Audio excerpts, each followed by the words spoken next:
The Banshees of Inisherin is a super deep movie, and it has a lot to say about religion, the masks we wear in public, and staying true to ourselves, even when it might not be nice. In this video, I'm gonna break down this movie's biggest themes and meanings. Let's get to it. Podrick is our main character, and when his best friend Calm tells him he doesn't want to see him anymore, his entire world starts unraveling. Calm is unlike anybody on the island. It's an island of churchgoers, nice people, and gossipers. The kinds of folks who will show one face to you in public and talk behind your back in private. The masks in Calm's house reference that. The masks we wear out and about to please other people and avoid confrontation. Windows are a huge visual motif in this movie, and many times Podrick is either framed with a window in the background or framed through a window. For me, windows represent a multitude of things in this film. At a basic level, they're used to spy on our neighbors walking down the road towards our house to see if we want to open up the door or not if they knock on it. They're also a way for folks to peer inside and see if we're there. We are most ourselves from the comfort of our own homes, that's true. The windows could represent the idea that we really only show a small sliver of our real selves to other people. I think windows serve another purpose that's also deeper, and they allow light to enter into our home so we can see what the heck is going on. Light. In so many parts of the movie, the light of the sun is referenced. Whether it's the endless shots of sunrise and sunset, or the rainbow that shows up in one of the very first shots of the movie, I interpreted the light of the movie in this way. Light illuminates. It shows us our world. And in the same way, we only illuminate certain parts of ourselves for others to see. And sometimes, no matter what we do, we can't hide who we are from the piercing gaze of other people. Like light piercing our homes where we are our true selves. At confessional, a small sliver of light even pierces through a small cross-shaped window. It's the place where people are their most honest, and light is still getting through. For me, it means perhaps no matter what we do, we can't escape that who we are will bubble to the surface eventually for everyone and God to see. Our first shot of the movie is from the air looking down on the island, and we can see just endless stone walls kind of dividing up the landscape. Walls that are separating the people there, putting them on different sides, kind of like the Civil War that's referenced many times. And even just being on opposite sides is referenced in conversation in this movie. I find it hard to follow these days. But it was so much easier when we was all on the same side and it was just the English we was killing. Don't take it like that, Porrick. We're on your side. Many times crosses are framed against the sky in this movie, and at the movie's famous kind of fork in the road, the Virgin Mary overlooks everyone who passes by, looking down on them. A subtle reminder that everyone, and in this case God, is always watching. This movie is intimately tied to God and the church, and I believe it's ultimately trying to say two different things. One, religion divides us. And number two, believing in God forces us to put on a face and hide who we are even more. Let's start with the church dividing us. Podrick's sister says that there's enough judgy people on this island. No, I won't try. There's enough judgy people on this feckin' island, so no. I wonder why. It's because everyone lives by a set of rules outlined by the church. The policeman reports that a guy stabbed his wife 6 times. He says with a scowl that he was a Protestant. Another fella, Protestant of course, stabbed his missus in Letterkenny. Inside of one overarching religion, there's different denominations that divide people up even more. It's easy for religious folks to divide themselves from non-believers and judge them. And it's also easy for religious folks to divide themselves against who they actually are, because they're supposed to live a certain way. Calm, at confession, gets asked by the priest whether he has impure thoughts about men. And when Calm responds back and asks the priest whether he has ever had impure thoughts about men, the priest gets upset and starts cursing at Calm, okay? So that shows that the priest 100% does have impure thoughts about men. That's why he was getting so upset. This message is at the center of the movie's core, in my opinion. We hide who we really are to avoid being an outcast in society. And what do we get for it? We get a society of chronic liars, boring people, and folks so out of touch with themselves that they think niceness counts as having a personality. I'm Porrick Sullivan. And I'm nice. And this is where we hit one of the other core conflicts of the movie. being honest versus being nice. Colm says he doesn't want to be friends with Patrick anymore because he's dull. And that's brutal honesty that a guy like Patrick just can't quite understand that well. He then starts asking friends and family whether he's dull, and because they're nice, they don't tell him that yes, he's dull. Do you think I'm dull, Jerry? No.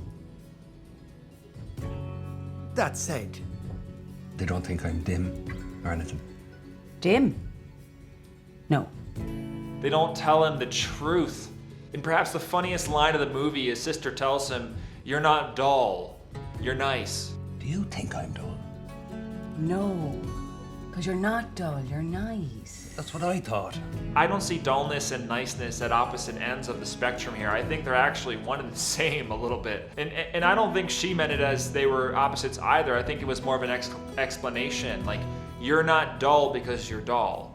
You're dull because you're just nice. And that implies that Patrick is someone else behind the facade of niceness. He has this other aspect to him that is more interesting. And I agree with that, actually. He was just never given the opportunity to become his own person because the world taught him to be nice, not sincere. You know, and as we've seen with Dominic, this society chastises people who are 100% their true, honest selves. And they cast them out, like he was cast out from the bar. Therefore, like, there's ridiculous amounts of social pressure to be nice. When Patrick tells the truth about the policeman right in front of his face and in front of another person, he swiftly gets beaten up by the policeman. Then, in one of the most telling parts of the movie, Colm picks Patrick up and helps take him home. Now, why would Colm do that? He does it because he values honesty over dullness, honesty over niceness. He wants to see somebody telling the truth for once. It's the same reason he likes Patrick again right after he scolds him in the bar. Patrick, with the assistance of alcohol, is being his complete 100% honest self. It signals that it's not in Patrick's nature to be nice to people. This is echoed right after Patrick confesses to Dominic that he lied to one of the musicians who visited the island about his father dying, to which Dominic replies, I used to think you were the nicest of them. Turns out you're just the same as them. I am the nicest of them. Dominic now.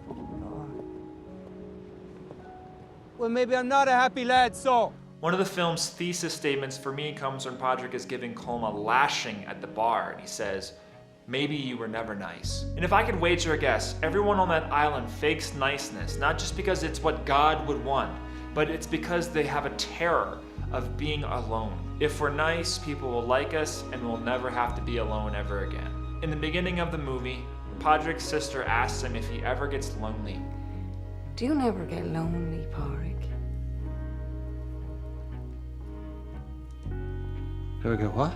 He shrugs off the question and goes, "What's the matter with everybody?" He's too afraid or even ignorant to face the fact that he is terrified of it. To me, that's why he's so apathetic with his donkey, Jenny, because whenever she wants to come into the house, his sister always says no, and he's like, "No, she just wants some company." Later, when she dies after choking on one of Colm's fingers, he goes completely off the rails and goes and burns Colm's house down. Weirdly enough, he spares Colm's dog and even takes care of it. Animals are a huge part of this movie. Their day-to-day lives are filled with basically nothing, eating, staring at the hill over there, and then more eating. They're like a mirror for the dull humans of the movie who fill up their time with empty conversations, gossip, and meaninglessness. In Colm's words, "I do worry I'm just entertaining myself while I stave off the inevitable." And they also show many times in this movie animals trying to get closer to humans to feel less lonely. Whether it's these two birds having a short squabble, Patrick's animals wanting to come inside, or the flocks of birds flying above the island. The most interesting quote of the movie comes from Colm in confession. Do you think God gives a damn about miniature donkeys, Colm? I fear he doesn't. And I fear that's where it's all gone wrong. That's why at the end of the movie, Colm is appreciative towards Patrick for looking after his dog and not letting him die in the fire. He knows that despite Patrick's actions, he's always had a heart to care for animals, and perhaps that shows that really deep down, he is a nice guy. At the end, they discuss the civil war happening on the island, and Colm thinks that they might, call a stalemate sometime soon and stop fighting. Podrick shoots back that they'll be fighting about something else soon enough, and that some things shouldn't be moved on from. Some things there's no moving on from. And I think that's a good thing. Wow, for a movie dedicated to the pointlessness of our differences, for it to say something like this is like a complete U-turn. But maybe it's not a U-turn. Maybe it was following this pathway all along. The path that says being nice causes a lot of problems in this world. The path that says people and the church do a lot of really messed up stuff. And maybe instead of just acting nice and forgetting it and forgiving it and moving on, we shouldn't move on. We should remember and we should fight against it.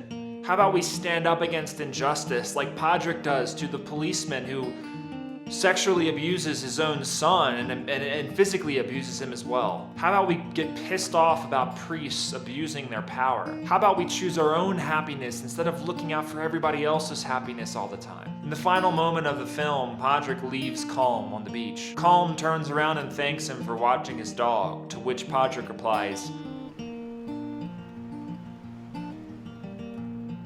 Anytime.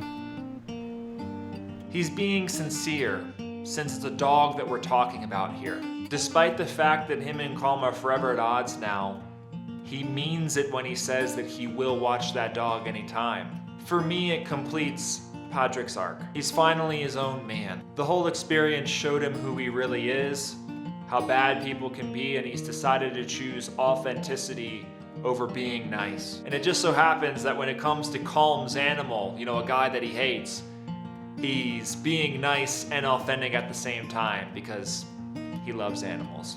Hey everybody, if you like that video, please consider subscribing to my Substack. It is a written version of these videos, and sometimes I put in itty bitty tidbits that I didn't put into my videos. So the link is down in the description if you want to go ahead and sign up for my Substack. It's free, so please come right on. If you like this video, consider hitting the like button and subscribing to my channel for more film analysis videos. I'd love to hear what you saw in the Banshees of Inisherin, and I'd love any suggestions on future movies that I should take a look at and break down from a film analysis standpoint.